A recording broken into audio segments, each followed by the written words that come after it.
Okay, so the aims of our session are to share a little bit about some of the early analysis of some research that we did this summer. We asked businesses in the north, in the rural north, about the connection with agriculture and their opinions of the future and how they felt that the changes were going to affect their business. We also asked them about COVID. Obviously, it was imperative given the big changes that we've all gone through. The research is being steered by Dr. Hubbard. She's an economist who's done a lot of work on how different Brexit scenarios might play out in the farming sector. And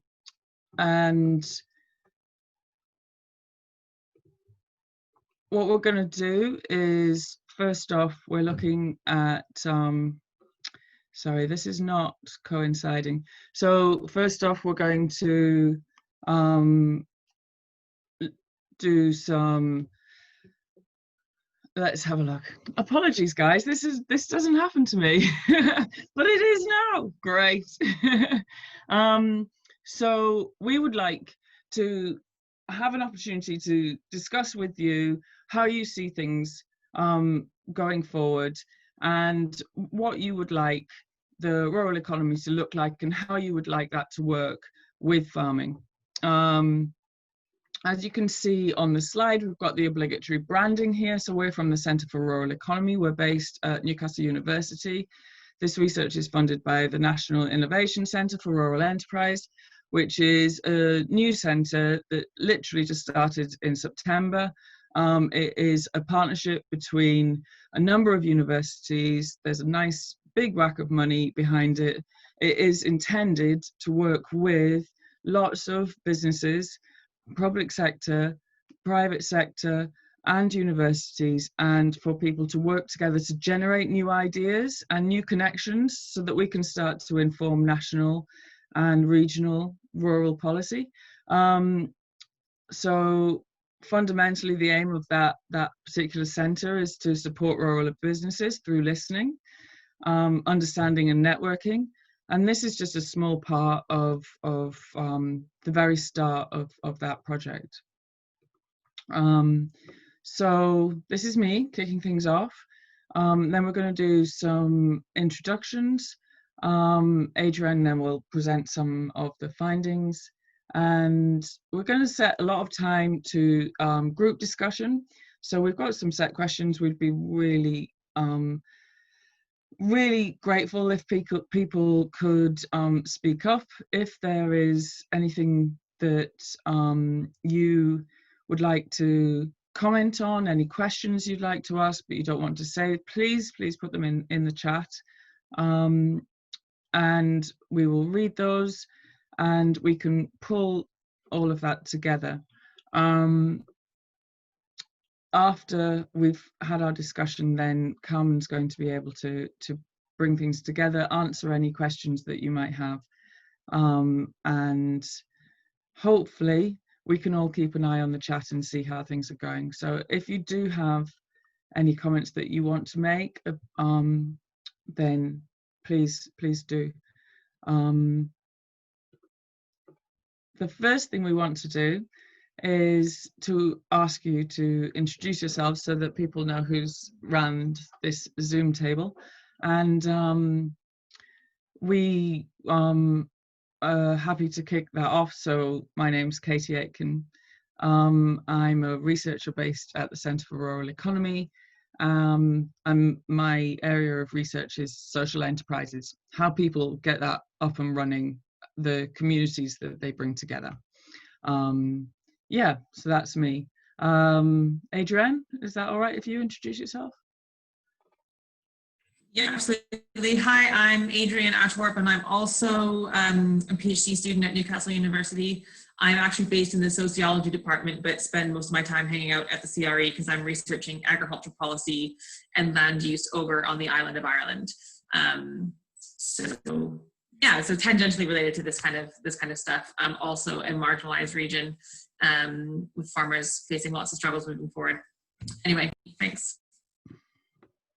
Carmen, could you introduce yourself? Yeah, just quick from me. Yes, I'm Carmen Hubbard. I'm a senior lecturer in rural economy. For over 20 so years, I have done a lot of work on the economics and the policy of rural areas. I have a particular interest in the common agriculture policy, but also looking at other agriculture policy beyond the European Union. And I also, I'm doing a lot of work on the economics of animal welfare, and probably related to this particular meeting is the fact that I've done a lot of work recently on Brexit and how Brexit could affect the farming sector. For those of you interested in that, there's a big report on the, which we have done looking at different trade scenarios and domestic policy scenarios, which is available online. Okay, so if I just go around the group in the order of people that I can see, if people wouldn't mind just saying who they are and what they do, that'd be really interesting. So Victoria Frossen. I was writing it in the chat. I'm Victoria. I'm based in Lancaster, although I'm originally from Colombia. I'm mainly interested in textiles and natural dyes in the area. It's a big issue about clothing in the world, so I just want to know, it's very little, and it's the link between agriculture and textile is broken. And I hear a lot about food, but not much about flowers once, but not much about textiles. So that's my main interest. Thank you. So Baker Monday.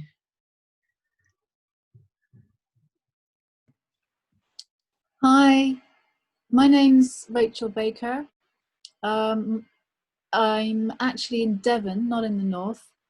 My interests are in healthcare and food, and the campaigns around things like the National Food Service and the community supported agriculture movement. So I'm interested in how local economies can be built around post-Brexit agricultural models. That's great, thank you. Jane. Yeah, Jane Oglesby, based in Cheshire near Crewe. I have a sort of split life where I live in the centre of Manchester, so my husband's business is based there, and we're pasture-fed beef herd out in the countryside. But one of the things that my husband and I want to do, because we are able to, is to fund young farmers to farm the land in a more sustainable way.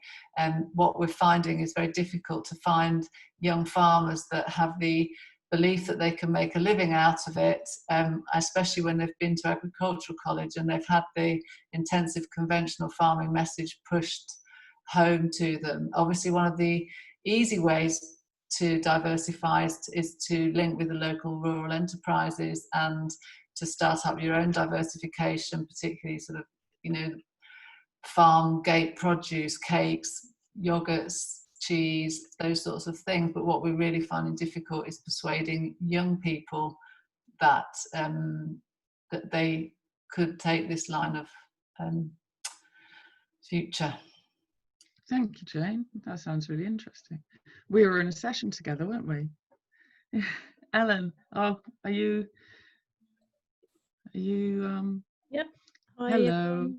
Hi everyone. Yep, I'm Ellen. So I'm the coordinator for this event, and I'm also been leading some farm start work in Lancaster. So we're just about to set up a 1 acre market garden, which will. So yeah, we're particularly interested in the kind of local systems working well on a collaborative and collective basis.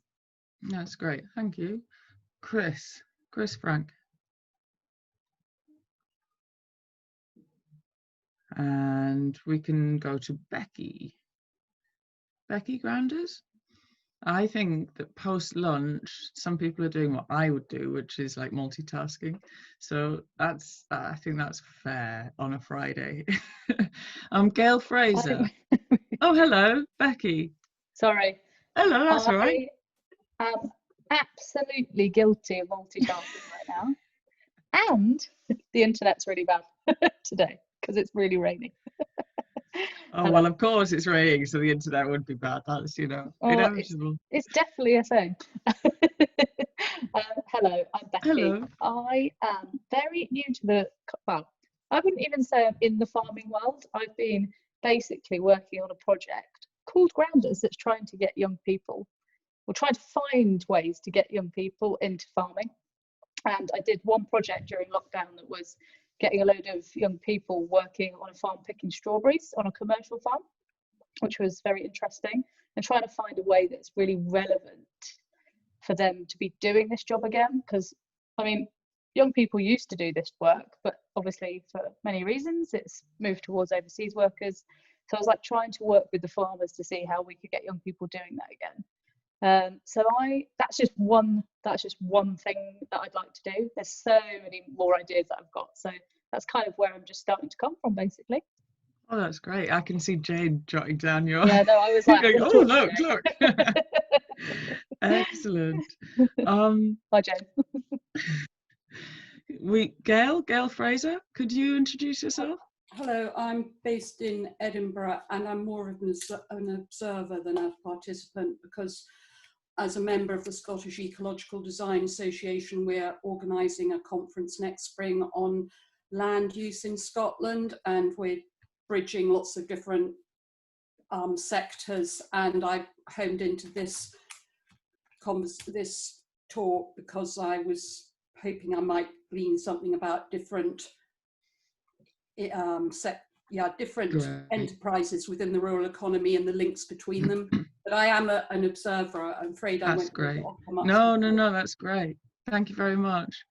Graham Bell? Yes, hello. The camera's usually switched off because my broadband is narrow. So I'll be switching it off again once I've finished talking to camera.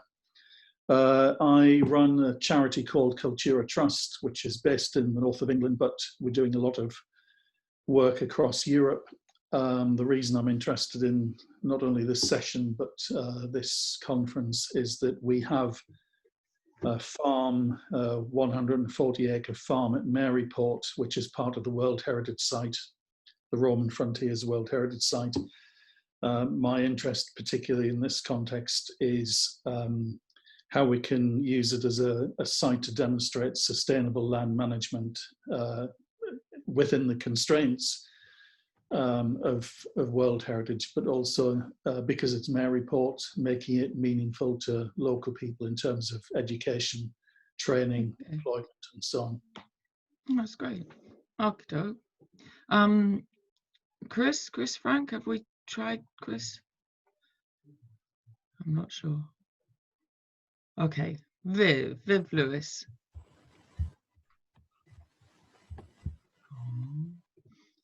Okie doke. Is there, Marjam, are you able to introduce? Hello. Yeah, hi. I'm a PhD student at Newcastle as well. Welcome. And and I'm more behind plant production and cropping systems and so on, but I'm really interested in what's going on behind that whole like theoretical stuff, and especially about economics and politics and now what's happening with Brexit and so on. I think that's very interesting. Oh, that's great. Thank you. Okie doke. Bill Grayson, have we done Bill? No, not yet. Hello, Bill. Hi there, everyone. I did post something in the chat, but as I'm here, I may as well. So I'm a farmer. We keep organic beef, cattle in the Morecambe Bay area. I decided to describe myself as an agroecologist.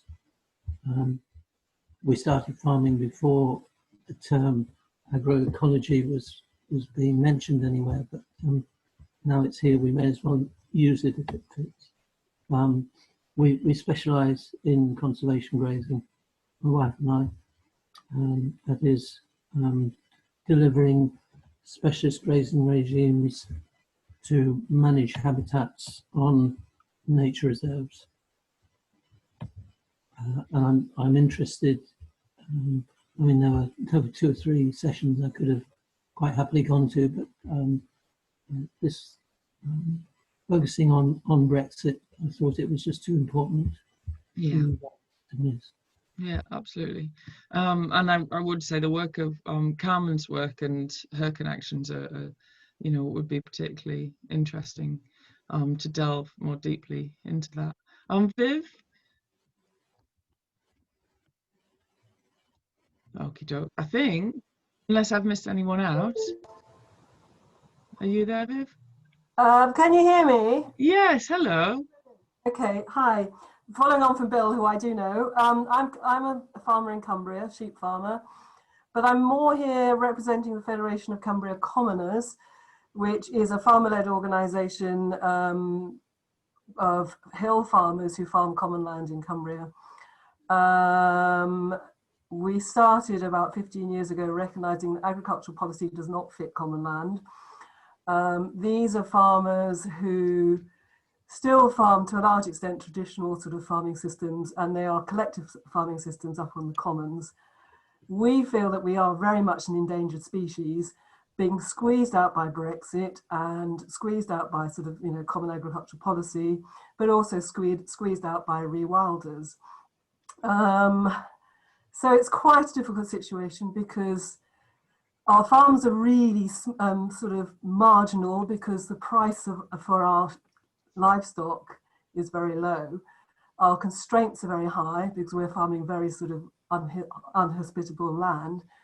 And we will recognise that there has been overgrazing in the past, but we still a lot of common land is triple SIs, low intensity grasslands, and there is quite a lot of biodiversity on where we farm. That's great. Thank you, everybody. Really grateful that you were able to spare some time and come to this, and hopefully we can share some of the findings of the research, and we can have a good discussion at the end. I don't think there's anyone I've missed out. I want to make sure I haven't missed anyone out. Is there anyone? No? Excellent. Okay. So the next thing that we're going to do is Adrian's going to go through some of the initial findings. This is early analysis of some of the interviews that we've done this summer. So off you go. Great. Can you hear me okay? Everything's all good? All right.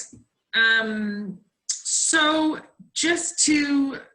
what I'm going to do basically moving forward is give a really brief overview of the research that Katie and Carmen and I have done over the past, well, we started in July, and I'm just going to give a bit of background and then delve into what research we did and what we found. So first, the background context for this research is, as everybody knows, sort of the impact that Brexit is going to have on the agriculture sector.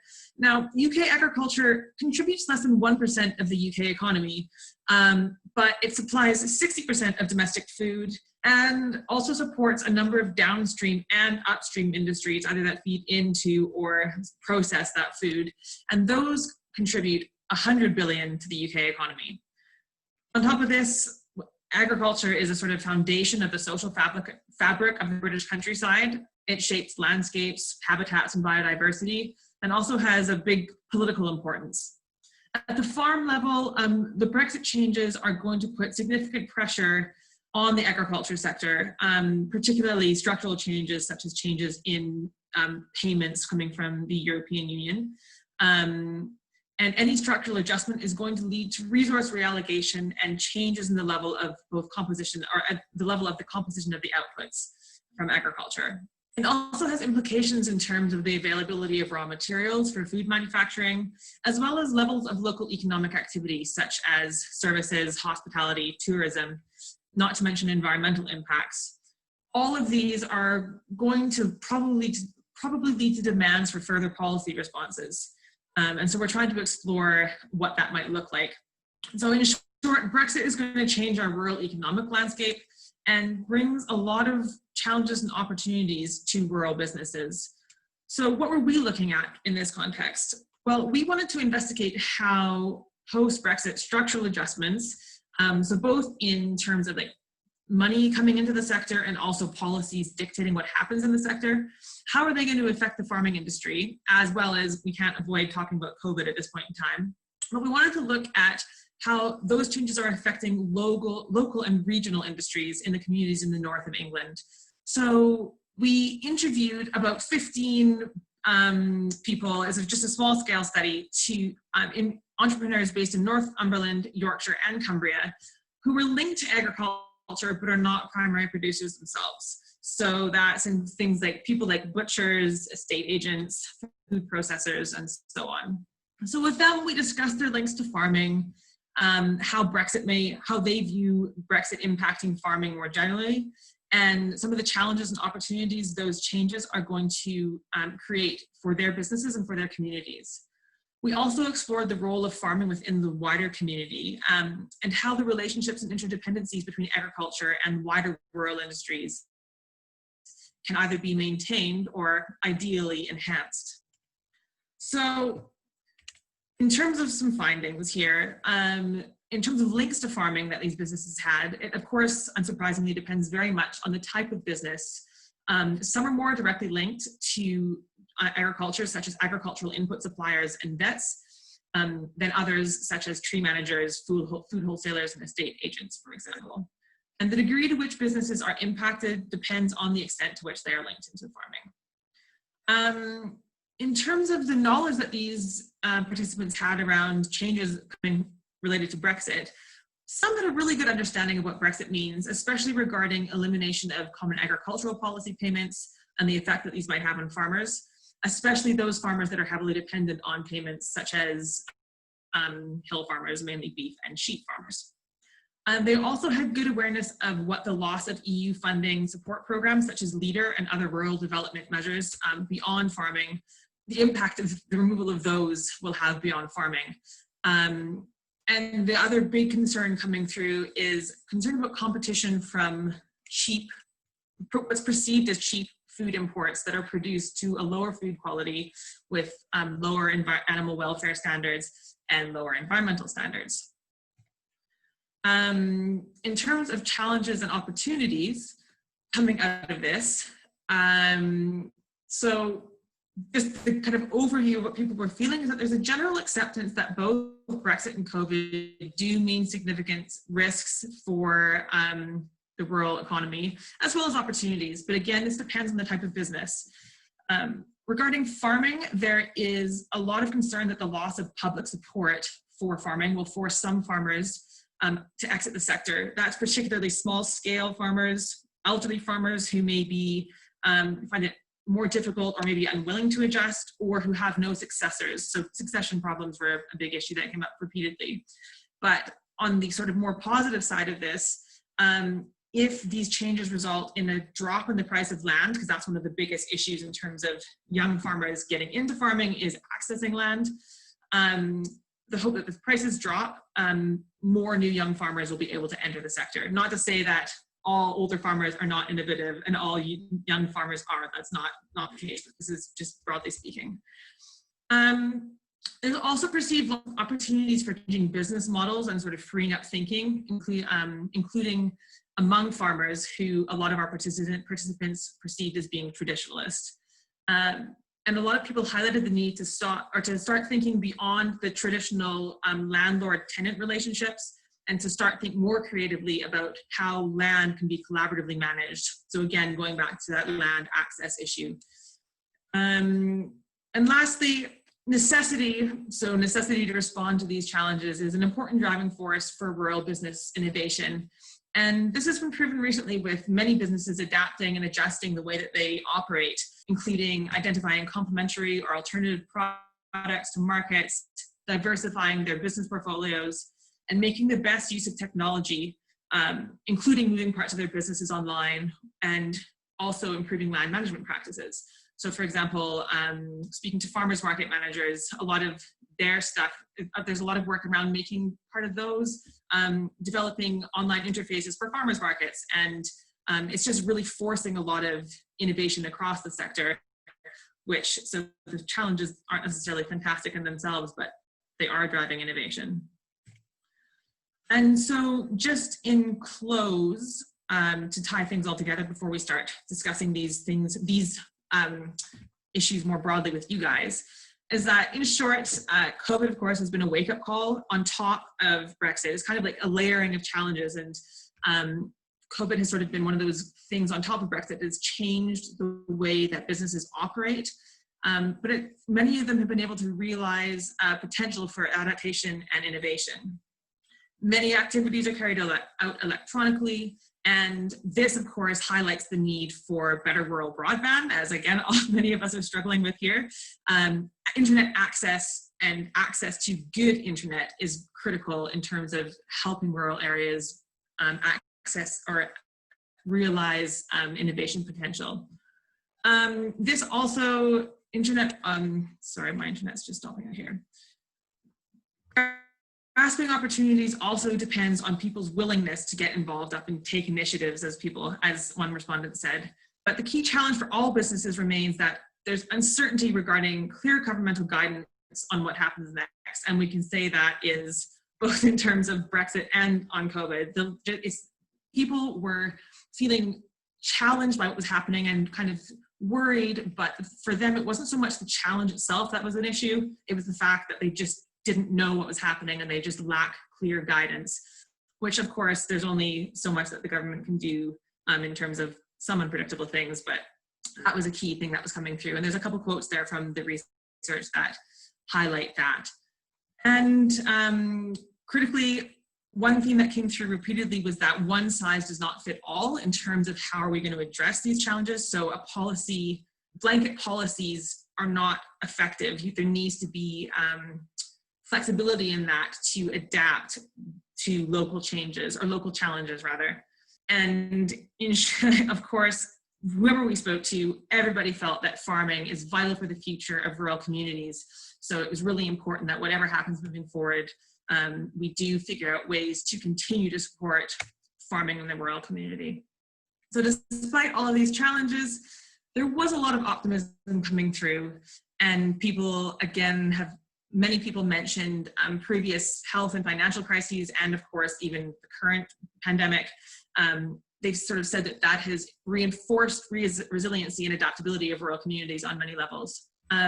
They also repeatedly referred to a strong sense of togetherness, so that people coming together under times of pressure and voicing the desire to build on the momentum that is being created around coming together, including reconnecting with the farming sector. And really last point here is that this has increased the opportunity for dialogue around this, and communication and education on all of these issues that we're facing. Hence the importance of communication, or connections and networks, and things like the Northern Real Farming Conference. So it's great to have you guys here to talk through some of these issues with us.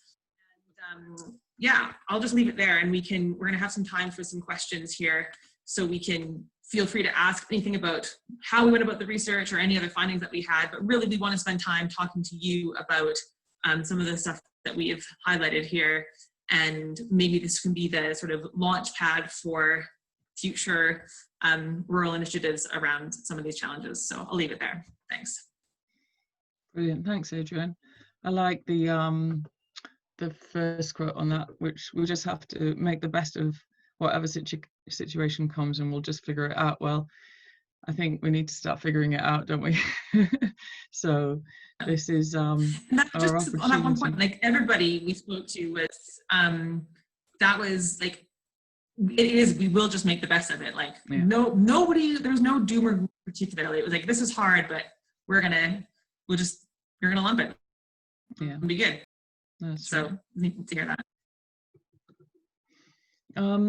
So it was a small piece of research, and we had some really interesting bits and pieces that came out of it. That's initial analysis. So if anyone has any questions, we'd be really happy to answer them.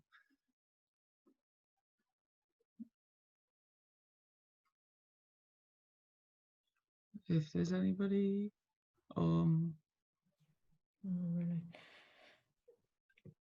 Oh, hello, Jane. Yes.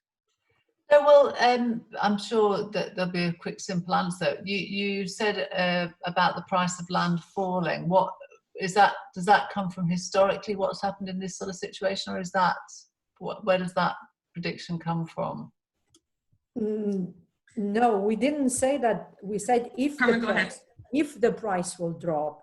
So looking at just if I'm looking at some of the Brexit work which we have done, we would expect that the elimination of the direct payments, which usually are capitalized in rent, but not only in rent, in other things, because everybody, you know, upstream and downstream can capitalize on that, but particularly on the land. We assume that if the elimination of the will take place, which will take place over a period of a year, there will be some drop in the price of land. In the report, probably we estimated 30%. DEFRA argue with us that that's too little, but we can't really say for sure, because, you know, when you do modeling, you work under some assumptions. So you always have to be careful about the assumption which we made. But the point is, we do expect, so well, maybe we can ask others within the chat, in chat, or if they feel like a farm, do you think that, you know, the price of land will go actually down? And if that's the case, do you think there will be any opportunity for younger farmers to actually get into the sector? Because I think quite a few talk about the importance of the younger farmers, and I think that's quite crucial. I think it's very unlikely that farm prices will come down in the short term. The minute almost that lockdown happened, the land agents, the estate agents began advertising, you know, the rural lifestyle in a huge way, and there's no indication that enthusiasm on the part of the wealthier 20% of society to take up opportunities to move to rural locations and buy land. There's no indication that there's a limit to that, and so for the foreseeable future, I think we're faced with that reality that land is it's becoming a better investment all the time for people who are just looking to secure their wealth in something that isn't going to be affected by the uncertainty of the stock market. Right. Thank you. Was that Adrian? Bill? Yes. Yeah, that was Bill. I was just to say quick, Bill, we look, when we did the modeling, we model between, with the direct payments starting in 2021 until 2026. So we actually look on a longer period of time. But what I think it's interesting, just I'm coming back to that, I think he was Baker Monday, sorry, I forgot your first name, I apologize. You said in the Southwest, the land prices have actually gone up by 10 to 50% in the last year. That's very interesting. That's very interesting. And I wonder, you know, what's that the case? You know, Adrian? Sorry, yeah. I think Adrian had something to add. That's fine. Just two things. First of all, that's kind of, as you say, Bill, the COVID effect on people wanting to move rurally is kind of layered on top of this maybe decline that could possibly happen because of the changes that Carmen outlined. So that is one thing to note for sure. It's the layering as opposed to what would have happened under just Brexit conditions. The other thing to note is that one of the, speaking to land agents up here, what kind of seems to be happening, and I'm interested to see how that plays out in terms of land access, is that they're buying farm houses. So people want to be rural, so they'll buy a farmhouse and then the rest of the land gets sold off. But that means that if somebody wants to come and get into farming and like buy a house with land so you can actually live on the land that you're farming, that is becoming increasingly challenging because it's the houses that are getting sold off and not necessarily farm parcels. They're really getting chopped up into smaller lots really and being sold off instead of like buying a farm or having access to a farm. So that's just a comment. I don't really know. I don't have anything to stand on besides just talking to Do you think that as the basic payment is wound down, that farmers looking to buy those bits of land to add to their existing business will find it harder to borrow the money because the lenders can see that that guaranteed income is likely to diminish over time, and that still leaves the way open for people who just have, piles of spare cash, looking for a safe investment to move in. And I mean, having acquired the land, they may well choose to let it to farmers, so it may stay in farming. But there's quite clearly, and Viv mentioned this, a great enthusiasm for this new concept of rewilding, and with the Forestry Commission, offering payments under the carbon auction scheme for planting trees, then that may well be the fate of a lot of this land. But Bill, do you think is that the way forward? Is rewilding and just planting tree the future for farming? And maybe we can bring Viv in, because she's a farmer, she knows what's going around, and probably we have the others in the room who may want to to talk about what they feel about rewilding and the change of the landscape. Is this something which we are looking all forward? In a way, links to our Katie, to what do we want? Because absolutely. That's what we're, Absolutely, and that's really, I mean, this is a perfect start to our discussions, and it's good to have a variety of views.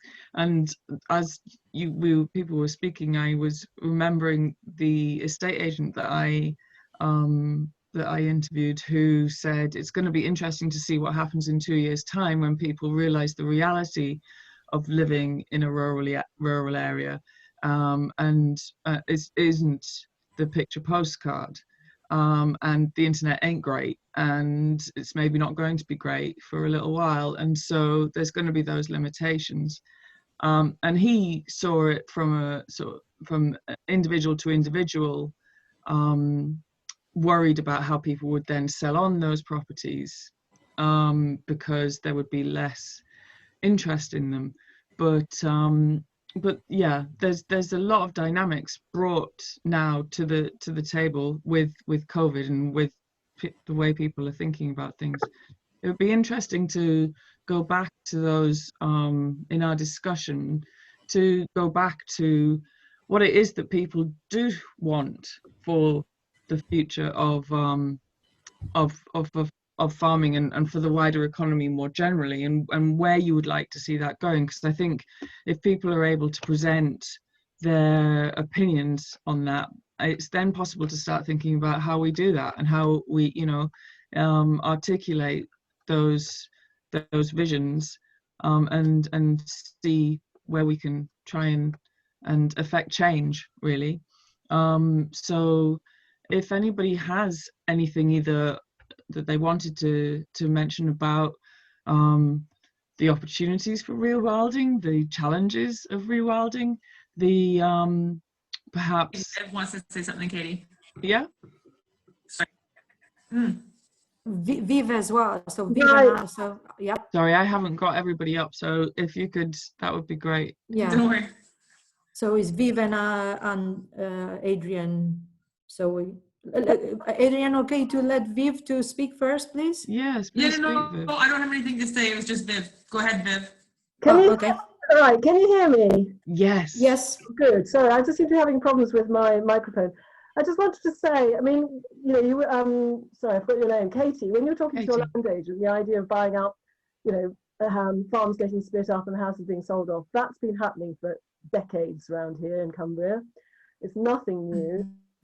One of the new phenomena that we're seeing here, especially in terms of climate change and biodiversity and loss, and we're finding some of the larger landowners are taking land in hand that was let out to tenants because they can see quite a lot of money coming forward in terms of the payment for public goods in the new elms, especially, I'm sorry, I'm going to get rather technical here, but especially in the tier 3 option for elms, which is being talked about, which is about landscape change. And so people are banking on that. So what we're finding is that actually tenant farmers are getting squeezed out, potentially, of being farmers. We're seeing a sort of almost silent clearance of the fells. It's happening and it will continue to happen. And it's quite worrying. So, and the other bit that we're also, I'm also seeing is that, yeah, opportunities for young people is very restricted at the moment because the competition, and it's very much what Bill said, the competition for small amounts of land is with rich, wealthy, what we call incomers. There is a lot of wealth around in this country and are paying, you know, 10, 15,000 pounds an acre for land. And I mean, young people just can't even get a look in here. And we need to think about, you know, creative ways of doing this. We need to look at more at share farming and things like that. But it's really difficult at the moment. You know, people are hanging on to their farms, not finding it very easy to think out of the box at the moment. One of the things I actually wanted to slightly take issue with you was around farming as a long-term business. You don't just change your livestock and your production activities overnight. It takes time to change things. So, you know, farmers might be seen as stick in the mud, but actually that's reality. I've got sheep. You know, do I put them to the top this year or not? It just takes time to change things. That's a rant over. No, that's great. It's great. Can I just pop in? Very good point. Absolutely. And Yep. Go ahead, Carmen. What I was just wanting to say, some of the things which came out of their research, this very short research, and probably you saw on it was the fact that in England, and particularly in the Northeast, and probably it's the same in other parts, is that relationship between the landowner, which is usually a lord, let's say, and the tenants. And I think, but how do you think we can actually break that? You know, it's this, they call it in the interview, people talk about this feudal, really, they talk the feudal system in which we still have it in this country, which keeps, you know, the land into the hand of these people, and so difficult for others actually to get in, particularly the young. So this was my understanding. And you said landowners already, they are getting back their land. So it's so very difficult. So the tenants, you're saying, Viv, that they were in a very, very difficult positions. Could I just say something about this landlord-tenant relationship, Carmen? So I'm in I am a tenant. My wife and I are tenants. We have several landlords, but the thing about these landlords is that they all require the farming activities that we do, that they require them in order to deliver their conservation objectives.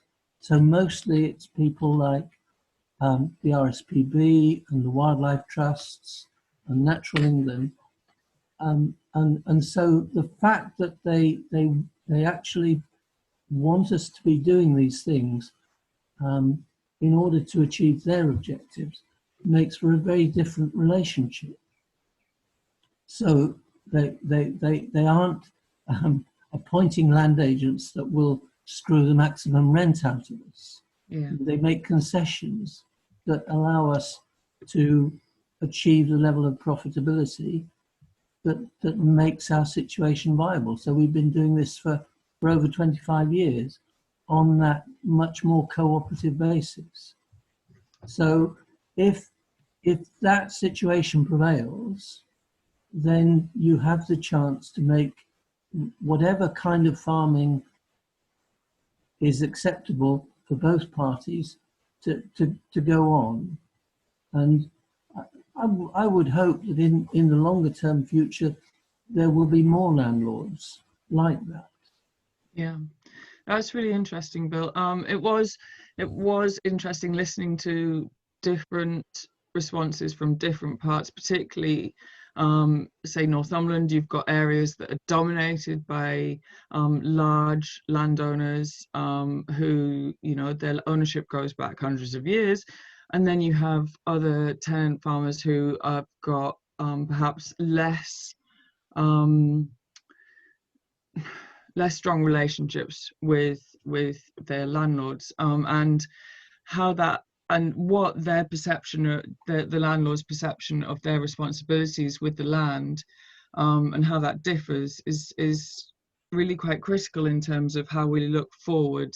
So that's interesting to hear about your relationships in terms of like the RSPB, the Wildlife Trust, that sort of thing. But I know Viv wanted to come back in. Well, no, I suppose, I mean, I think what we're hopefully sort of teasing out is the sort of complexity of these things. I mean, you know, different landlords are different. I mean, you know, Bill, you have conservation organisations as your landlords. I mean, they don't own a huge amount of land in this country, although the National Trust does, who has a very checkered sort of reputation as a landlord, and they're good in places and not so good in other places. It's really difficult. I mean, you know, if we really want to be radical, we could complete land reform, but is that ever going to happen, you know? Well, I suppose you have to think big. I think Baker Monday was making... it's Rachel. Sorry, Rachel, I got your... I just like to call you Baker Monday. Is that okay? Right, yeah. Rachel, yes, please, come in. I was just agreeing with Viv, and actually land reform is what is necessary. But yeah, we don't have a political culture in this country that really is invested in that kind of radical position. So what do? I mean, there are campaigns. There are organizations that are trying to lobby and influence the government in certain directions. So one organization that comes to mind is the Land Workers Alliance. Are people familiar with the Land Workers Alliance? Yeah. And then there's the Ecological Cooperative. I can't remember. It's the Ecological Land Cooperative. They're an interesting model in that they're creating sort of mutual funds for land purchase, specifically to help new entrants in organic and permaculture farming. So that's a sort of interesting model. That's interesting. It is interesting.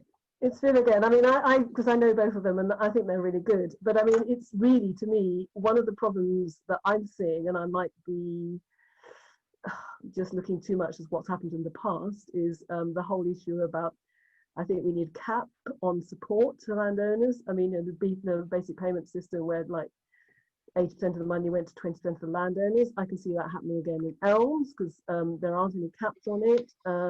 You know, we need to find ways of actually being more, spreading out the money more equitably. My real concern is at the moment this transition from losing BPS into Elms, and it's all very complicated at the moment, and is that we are going to lose quite a lot of farmers. DEFRA talks about losing, well, we're going to lose the bad farmers, the inefficient farmers. Well, that's not true. We're going to lose some very good farmers who, for personal circumstances, divorces, deaths, whatever in their, within their families, are going to have to sell up. We're not going to lose all the bad farmers by any means. We're going to lose some very good farmers. We just don't have any policy in this country, it seems to me, to support, well, I suppose a more equitable distribution of land, supporting smaller farmers, smallholders, new entrants. And until we get, until we talk, I think, about what is land for, who should own it, who, how much can people own, we're going to carry on, I think, seeing farms getting bigger and bigger. That's maybe a couple of steps further than anyone's thinking at the moment, but the Food, Farming and Countryside Commission, we had Sue Pritchard here hosting one of these sessions earlier in the week. They've come up with some kind of land use vision, and I haven't yet seen it. I don't really understand quite what it's saying, but it's an effort to try and draw together a lot of different strands about what we as a nation need from our land, and trying to integrate these different requirements, the synergies and the trade-offs. I just wondered if anyone here had actually seen it and perhaps studied it. Might that be a kind of next step that would be feasible, that we could begin to establish some momentum around, and then once we knew what the country wanted to attain in terms of its overall land use, then we could begin to unravel those difficult questions about fairness and ownership and all that kind of thing. Katie, can I come in? Katie, okay, for me to speak? Yeah, go ahead. So, thank you both, Vivian. I would just want to pick up the points which Vivian made about small farmers and new entrants. Actually, under the CAP, there were opportunities, and but the point is, in England wasn't interested. If you look at Wales and Scotland, the things are a little bit different. So there were some opportunity there, even if they were small, but probably less used. But I just want to point out that maybe we can ask, I think, Gail and Graham, Fraser and Graham, you also are very much interested in the land management and sustainable land management. And I wonder if you can link your knowledge and your ideas about what Bill and Viv talk about, a policy reform of land use vision. Can you help a little or give us your insight? This is Gail from Edinburgh. As I said before, I'm actually I didn't say this before, but I'm an architect, so my knowledge is very slim. And the conference I'm organising, one of the strengths is the fact that our organisation that are organising it is that we're not actually directly involved with the land. And we've had a lot of positive feedback by people because we're considered a sort of third party objective organisation. I mean, certainly we are deliberately avoiding the issue of land ownership because it's so contentious up here. And we have some of the biggest landowners, some of the wealthiest landowners who own virtually all of Scotland, and it is a very, very hot political discussion, which we are going to try and avoid and just talk about land use and land management, which is not particularly helpful for your debate now. It is, if you allow me to stop you, because how would you like to see, for example, the landscape of Scotland? Well, your vision as an architect is fantastic. How many, from a policy, think about a policy point of view, planning, how that will work. There are so many other things which actually links to what we are discussing. Of course, we do have visions, but the idea of this is to get a lot of interested people around the table together and get their ideas and form some new. The main thing of what we're doing is to just form links that didn't exist, the sort of people that didn't talk to each other. So I've been speaking to lots of landowners, farmers, foresters. I think the thing that particularly interests me, as I suppose as an architect, is actually industry, and that we have a vision. I say we. There's a professor at the Highlands at the University of the Highlands and Islands who has a vision, and I think it's a wonderful one, of a pre-clearance days Scotland. So distribution of population that is like Scotland was pre the clearances. In other words, a lot of small settlements. But the point is, now that we've got good IT, good broadband, we've got already crofters that spend 3 days of the week crofting and 2 days of the week working for a financial institute in London via the internet. And that's something that we'd like to encourage. And also, there are actually some industries dotted around in rural Scotland that nobody knows about. We've got the biggest battery manufacturer in the West Highlands.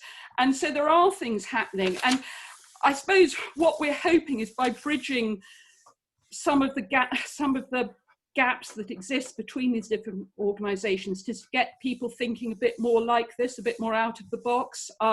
We certainly, I mean, another example is Jeremy Leggett, who was one of the main people in Greenpeace. He stepped back from Greenpeace a few years ago. He's now bought an estate on the north side of Loch Ness, and he's developing that, and I hate to say the word, but he's rewilding it. But he's not just rewilding it, and that's why I'm choosing him as an example. He's also investing heavily, £500,000 in a local timber yard. I said timber yard, they're actually a very innovative, prefabricated but sustainable timber manufacturer, and he's investing so that all the new housing which he's building, not just for ecotourism but also for local residents to have affordable housing, will be made at this factory, which will use local timber and such like. So there are models, really interesting models of small industry that is setting up, and we hope to spread the word of these and get people thinking out of the box. Sorry, I could talk for quite a long time, but this is very relevant to Scotland, so I don't want to say more than that. No, that's great, because I have a PhD student who works actually exactly on the market, the land market in Scotland, and she is finding some very interesting points, which are probably most of us had no idea what's going on, but very, very interesting. I was wondering about Graham. Graham? Sorry, Katie, I was just pushing a bit for asking people to come in. Graham, what do you think? Because you talk about sustainable land management. How do you think we can achieve that? Or how can we all work together to achieve a sustainable land management? I think, as I said in my introduction, as a charity based on education and training and helping people to get into employment, our motivation is that sustainability is more than just subsistence for the farm, but I think it's about engagement and particularly reconnecting people to the land and re-establishing the relationships with the source of food, whether that's arable or stock grazing or whatever it happens to be. And though we have done prepared a biodiversity plan for the farm, that kind of doesn't take us into the more holistic position that I want us to be in, where we're looking at every aspect of an asset being used not only productively but instructively. And one of the other things, one of the reasons that I'm taking part in this conference is not only that I've got literally on the ground a farm that we want to do something. I wouldn't say it's revolutionary, because it isn't, but it's certainly doing something. The farm currently is farmed commercially for us. So for us, it's quite a significant step. But I'm also very much following the European Green Deal. And within that context, European Commission 2 weeks ago launched a €1 billion fund to begin to implement 10 different streams of activity to achieve its objectives, one of which is engagement with civil society, but one of which is farm to fork. So I guess at one level, I am looking on the ground and how can I make the farm a demonstration of holistic sustainability. But I'm also interested at the European level about how those activities can contribute to the European objectives of achieving Green Deal. Great, yeah, great, thank you. Becky or maybe Miriam, or I would like to see everybody contributing. I don't want to push people, but I hope people don't feel marginalized.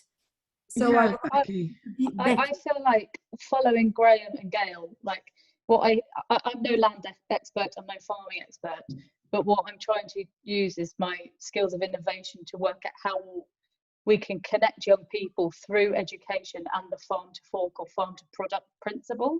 Because if you look at the trends with young people these days, there will be so many new vegans, so many new entries into artisanal products and people working in that way. But I think sometimes with a real lack of actual understanding of how that was even, the products were even created in the first place.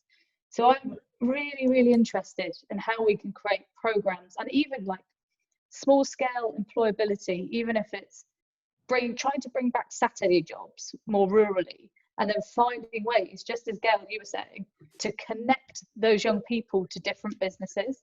So one of the things I did when I was on the farm was try to, on a super small scale, was try and set up all the young people with people that they were interested with in different businesses. So that they would not only like learn what it's like to have a job, especially in a land kind of scenario, but they were kind of trying to link their interests from there so that they could kind of start to see how things were interconnected. And I think trying to work on that and the interconnectedness of things, for me, is really important. And secondly, I think more and more young people are becoming really interested in things like rewilding and community-based farming and stuff like that. So I'm thinking, like, how can we use young people's interest in that to almost create a movement of kind of that kind of trust almost will eventually push landowners into having to use their land in other ways that are a bit less, I don't know, either commercially minded or just we end up with 10 people owning all the land. Because I think that young people will start to be quite against that. So yeah, I haven't got the solutions, but it's kind of where my motivation's coming from. No, that's great, thank you. It'd be really interesting to hear Jane from the point of view of somebody who's an organic beef farmer and who knows that inside and out and lives it. You know, it'd be interesting to understand, you know, your perspective really on what's been said or where you think things should be going. Well, yes, I think my husband and I would not consider ourselves landowners in any sort of CV type way. My husband's business enables us to have the cash to buy land, which we want to provide a sustainable living for young farmers, and our aim would then be that they would take loans or something and buy the land back from us. What we've struggled to do so far, we have 100% pasture fed herd. Actually, we're not certified organic, although what we pretty much do it is organic, but it's the pasture fed element. But we live in leafy green, easy to grow grass Cheshire, and not in upland like Viv and some of the harder farming life up there, I guess. But what we personally have struggled against, as I said, is that the young farmers that are coming out of agricultural college, who tend to be around here, the more entrepreneurial ones that want to start a farm of their own, very much come with an idea of increasing yields, be that beef or milk. That's what we have here, mostly beef and milk.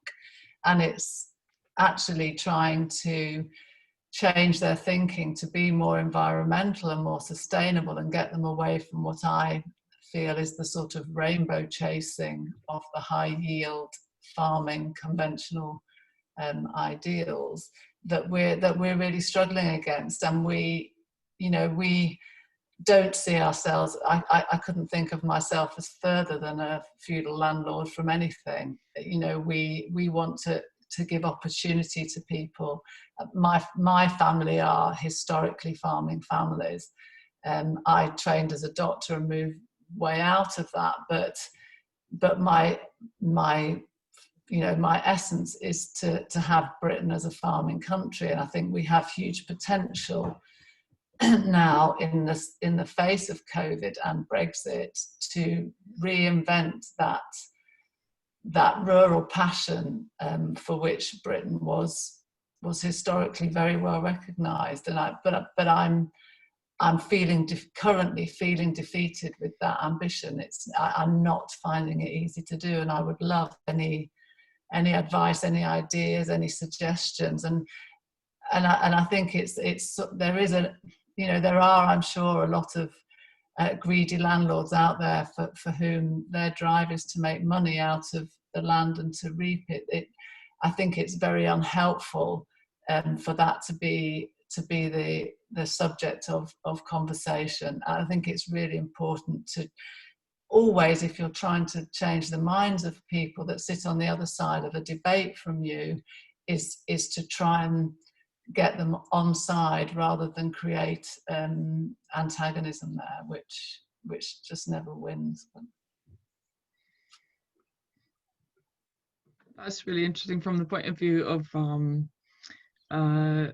so the Centre for Rural Economy is sat within the agriculture school at Newcastle University. So the push for yields is it's certainly something, particularly, you see it internationally as well. People say, well, it's all very well you doing your rural economics and your rural development, but we've got to feed the world. And there is that sense of people saying, well, it is about feeding people, and we have to make that the priority. So how we engage people and to see things differently is interesting. Is something that perhaps we need to think about. Can I just say, I'm not maybe this has happened at the colleges, I don't really know, but the idea of increasing productivity comes very much from the government. Yes. It's not really, I would not go into the class and start talking about productivity without actually getting deep into what that means. And even increasing productivity doesn't necessarily means that you have to destroy the land.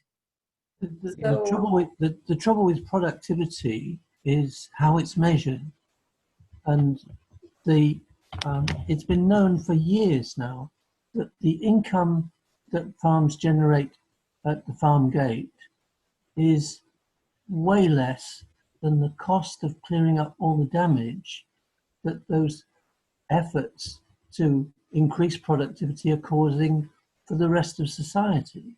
And I'm way back to foot and mouth year 2001. I think George Prissy was publishing reports that showed quite clearly that the harder you push for production, the more costs you put onto the rest of society. And I just can't believe that it's taken so long for that message to get through, and it still hasn't properly registered. Yeah. Also, if I may say something, certainly. It also seems difficult to get through to the authorities and people in general who don't know very much about farming, that according to the American economist Raj Patel, 70% of all the food in the world is produced by small private farmers, which are not being pushed to increase yield, but they just want to farm in a very small holding kind of way, and that produces 70% of the world's food. So, and when I tell people that who don't seem to have a very much idea about farming and are very much wedded to the orthodox model, then it kind of changes their perspective a bit. No, that's great. I know, Marjorie, you wanted to say something. Yeah, because what Carmen just said, that you wouldn't go into a lecture room and start your presentation saying that you want more food. It's actually shockingly how lots of scientists justify their research, that they start their presentations with these graphs saying by 2050 we need to double or increase or whatever, need to improve, like increase our food production, whereas all the other stuff, the food waste, the impact on the land, that we're actually facing yield plateaus, that we cannot go for higher production, it's just dropped, you know. It's just the standard explanation for why we are working or why people are doing this sort of research. Yeah, so I think there should be a general shift in thinking and teaching, especially to say we don't need to increase yields and productivity, but we have to change productivity to more efficient ways by saving them or protecting the environment and decreasing our impact at the same time, you know. And this picture is much more complicated, I think, to transfer than just saying, yeah, we need to produce more because we're becoming more people. That's easy to say, that's easy to show, but you know, the complex picture, all the effects, yeah, that's much more difficult. And also really, I mean, that's what the EU has been funding all these years, right? So the bigger the farms are, the more money farmers get, and I think this should be completely changed. And I'm not sure if what Graham said now with the EU new Green Bill, if that's actually gonna change, because they have this, what, 10% of the farmlands not supposed to receive fertilizer anymore, and I don't know what other sustainable measurements they added to that bill. But I really like following these events these days. I was sometimes almost jealous of Brexit, because I thought, hey, this is like a reset for British agriculture. They can do something new, whereas I'm not sure about the EU, you know, because there's so much going on. They have so much issues. I mean, I'm definitely pro-Brexit, but it's just this impression sometimes that I get from these sort of discussions that you guys can now look at a new picture and maybe come up with something more innovative and, yeah, reset the system. But maybe I have a wrong perspective here. I don't know. I'm loving this perspective. I think this is a great great place to start to think. If anybody's got any ideas of how, you know, we want to carry this conversation on, and then it would be really interesting to hear. We've got to wrap up in 10 minutes. I was just, Katie, before we still have a few minutes, if that's okay. Yeah, no, I think... I would like to probably to tell something which most of you may find in a little bit surprising. We are talking about the increasing number of population for a number of years, and I always feel that over the years, you know, I am an academic myself, so that's the criticism.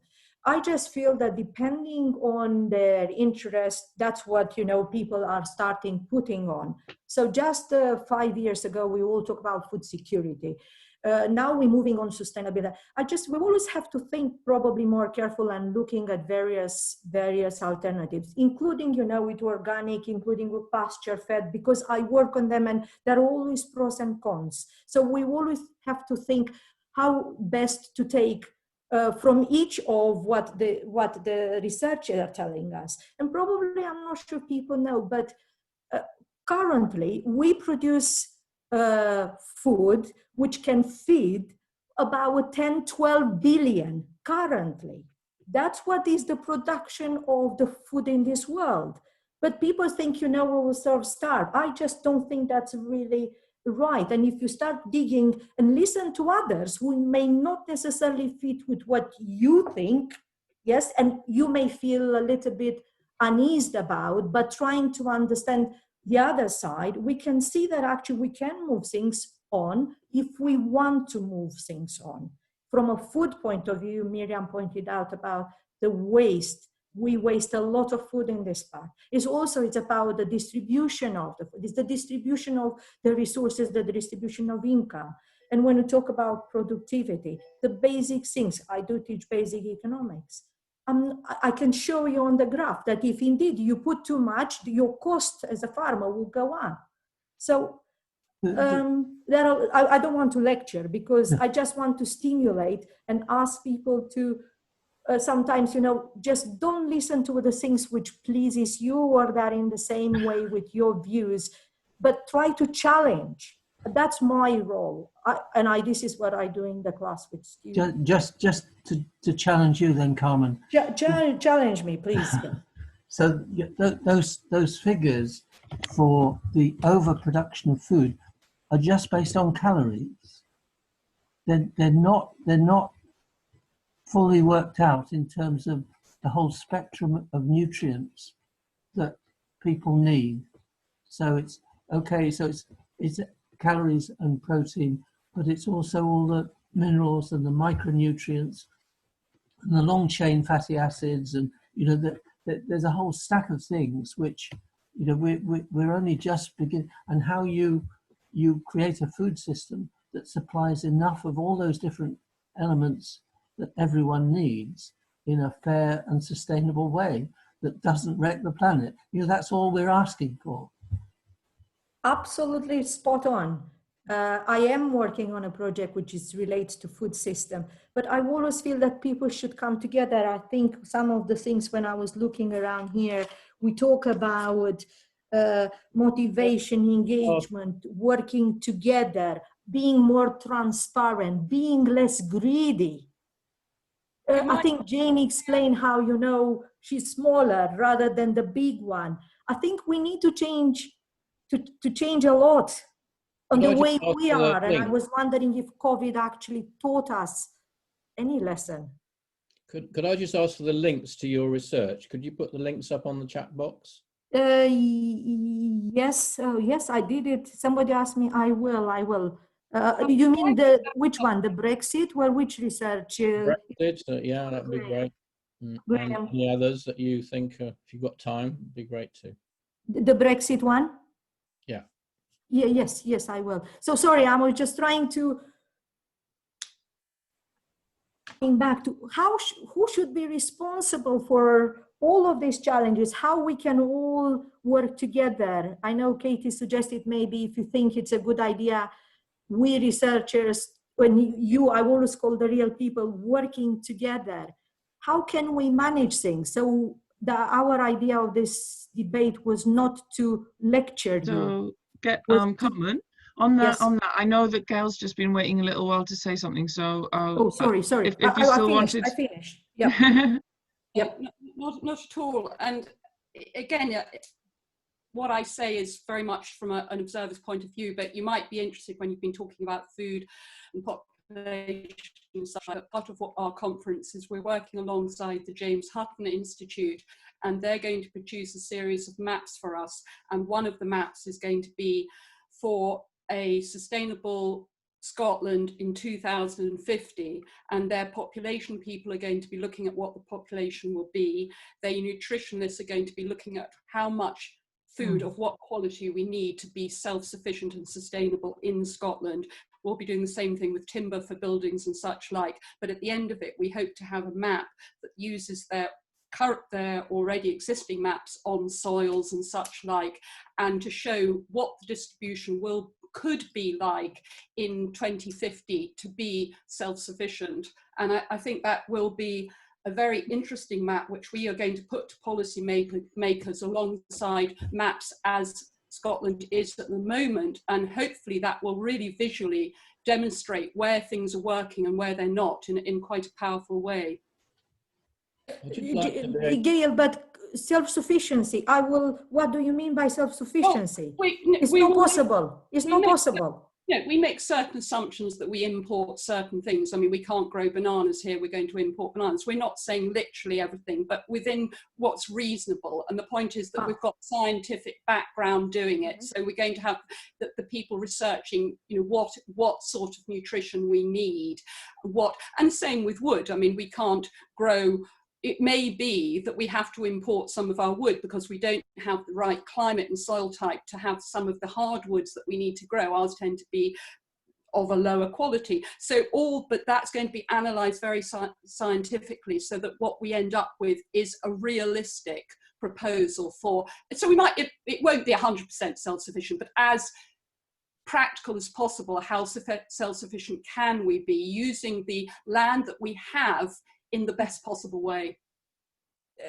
Yes, absolutely fine. I agree with that. But I also believe in trade and think about the importance of actually of trade in the world and how it helped not only us but everybody, because otherwise, you know, people will complain that after we took all the resources from those poorer countries and we stop, you know, talking to them, we then argue why they are coming on our shore. So I do encourage what we can do from a self-sufficiency point of view, but clearly we can't be self-sufficient. And just promoting that, I think it's a little bit dangerous, depending on the extent to which you actually promote it. This is a provocation. It's a provocation to show what can be done. And absolutely, we're going to be, one of the things, for example, when we do import, we make sure that it's from sustainable sources, that we're not knocking down the Amazon and such like. So there will, at the end of the day, there will be imports and exports, but we're starting from how sustainable, how self-sufficient can we be? And yes, it's a provocation, but as I say, I think it will be visually quite powerful. And I think visual demonstrations can make people really sit back. Thank you, Gail. I think a provocation is just what people need really to start discussion, isn't it? And luckily we have Carmen, so she keeps us on our toes. So I know that we are almost up, and I hear you that Baker, this will be the last time Baker Monday that I say this, was it you that was saying that you wanted, my voice is going, that you were hoping that there would be greater discussion about the agriculture bill and government strategy, and obviously that was a less focused discussion that we were looking for, but I'm sure, yes, there will be ongoing discussions about the agriculture bill, and Adrian will have lots of opinion about that as so if you wanted to have a chat with her about that, she would happily discuss that. But again, that the agriculture bill is England, which is very different than Scotland. Very different from Scotland. The Northern Ireland and it's Wales. really interesting, which is why it's been so interesting to have you, Gail, because it is interesting to see what is being done. Just like, it's not far from us. We're just in Newcastle, just over the border. Really quite different approaches. So guys, different things are possible, so that's good. We had hoped that we would have a little bit of time at the end to pull things together, and we have come past time already, so it's time to say thank you very much, guys, and we really appreciate you taking part, and it's been really informative for us, and I hope it's been an interesting discussion for you. If you have any comments, then we'll leave the Zoom open, and feel free just to let us know what you think. If you didn't have chance to say anything, say it in the chat, and yeah, that would be really good. But thank you very much for your time, guys. Anyone want to? Carmen? Yeah, is that okay, Carmen? Are you happy? Oh, she's muted. Sorry, I'm very happy. No. Anybody else would like to say something, because I don't like to have the last word. So anybody else who may like to say something. Otherwise, thank you so much. That's brilliant. Thanks, Bill. Thank you for your contributions, everybody. That's been really interesting. Thank you. Bye. Have a good Bye, weekend, guys. everybody. Bye. Thank you. Thanks, Katie and Adrian. Thank you. Thank you. Thanks.